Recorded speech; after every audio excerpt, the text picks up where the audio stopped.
Hello guys, how are you doing? Welcome back to the Free Hammers, it's Luke here, and this is our preview of West Ham versus Fulham that kicks off at 2 o'clock on Sunday. Fulham are currently sitting in 8th, having a half decent season, coming back into it, 11 points on the board with 3 wins. The last time out they were humbled a little bit with a 4-1 defeat against Newcastle. In that game Mitrovic did pick up an injury, which we'll talk a little about later. But yeah, it's West Ham versus Fulham. Last time we played them, it was a 0-0 draw at their ground. Last time at the London Stadium, it was the 1-0 win that had the infamous Lookman penalty in the last minute that, in hindsight, could have saved them if he wouldn't have gone for the Panenka penalty, which basically was probably one of the worst penalties that's ever been in the Premier League if you look back on that game. They like to play the 4-2-3-1 formation with Leno in goal, Tete, Abreu, I think that's how you pronounce it, Ream, Robinson, then you've got Reed and Porhino, I think that's how you say it. He's just come back from suspension, so he's back in that midfield. He's an important player for them. Cordona, Reed, James, you remember him from Manchester United Leeds days, Pereira, and if fit, Mitrovic. If not, I'm not sure who they play up there.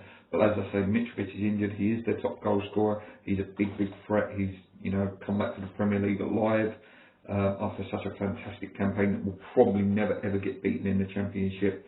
In terms of their strengths, guys, they do finish their chances well. Mitrovic, like I say, is a really good striker when he's there. So if he's not playing, it's a huge bonus for us. They attack down the wing a lot. Aerial duels is a strength, and stealing the ball back. They do win possession back quite successfully. In terms of weaknesses, is possession. They don't play a possession-based game. Defending against wing play, defending against through balls, defending against skillful players, defending against set pieces, and protecting leads are all listed as weaknesses. In terms of their style of play, it's very much long ball played down the wing. Try to put loads of crossing. Obviously, like I said, Mitrovic is fit. He's always a danger. We're obviously 2 wins in a row now with the Europa League win and the win against Wolves. So it'd be amazing if we can put 3 wins together in a row. It'd be nice if Skamaka can keep this goal scoring run up. Obviously 2-2 now. If he can go and get another one, 3-3, he's really in top form. He was fantastic when he came on last night against Anderlecht, and by all counts now it seems like he is the number one now. He is the number one striker. He's going to be the Premier League striker, and I hope this is the case. Because we're really starting to see the class there. We're starting to see the little touches. We're starting to see that players are trusting now, that they will, it's not just going to bounce off him. He is there to play those little touches, and they can run on, they can gamble. But sometimes with Antonio, that option wasn't there. Antonio would pick it up, turn and run, or it would bounce off him.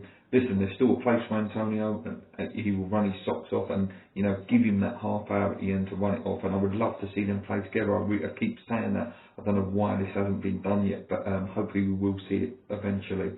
Bowen's played himself back into form now. I thought he was really good last night, and obviously he was excellent at the weekend against Wolves. If one player that I would like to see is Flynn Downs. Flynn Downs, I thought, has been excellent in the last 2 games against Silkeborg and Anderlecht. Arguably we can sit here and say that Soucek was better against Wolves. Yes, he was. On an attacking threat, there wasn't much there in terms of passing and stuff like that. But what he did defensively was enough, and it was an important role that he played in the team. But I would love to see that Rice, Downs and Paqueta, which we did get a little tease of at one point. And there was nice passing going on, the simple stuff. He wins the ball back well as well. Definitely one that I think will eventually get a starting place in the Premier League. I think he's done enough. Like there's other players you look at in the past that Moyes has played and maybe not performed as consistently and as and looked comfortable, who have got chances. So I would expect that Flynn Downs will get a chance. I expect Kehrer to fill back in at right back. I thought he did a really good job there. I think against Fulham, again, it's a game that you can play playing in that role. Zuma will come back in, probably Dawson. Dawson's back now. And obviously it's that, would it be Cresswell, would it be Emerson? I thought Emerson played really well last night, and on an attacking threat he's fantastic. And I would say he's a better defender than Cresswell.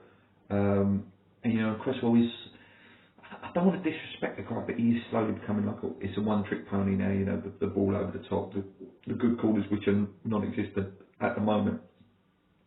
Lucas Paqueta's got to start this game as well. Again, started to see his bit of quality yesterday. That touch was incredible yesterday.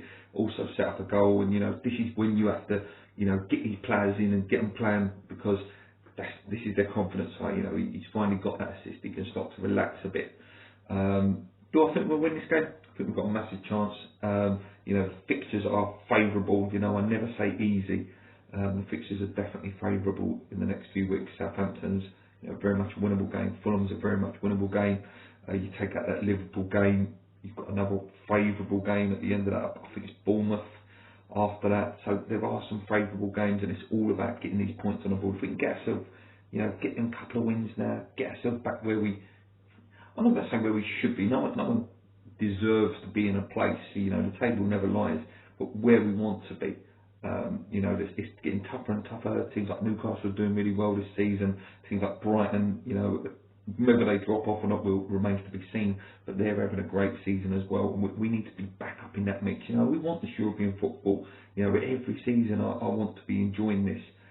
You know, and be attracting players like Paqueta and Scamacca on a consistent basis. And the only way you do that is by qualifying for Europe. I do think things are starting to click.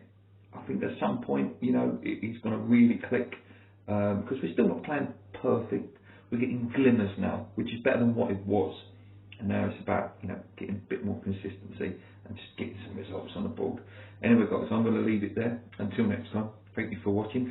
A little bit glitchy. I forgot. I'm wearing a green shirt, thinking, oh God, I was doing a green screen. I couldn't bother to change, but that's the only reason. Anyway, guys, I hope you like all these new graphics that we're trying out. Until next time, guys, please subscribe. We're so close now. Come on, your hands. Keep believing.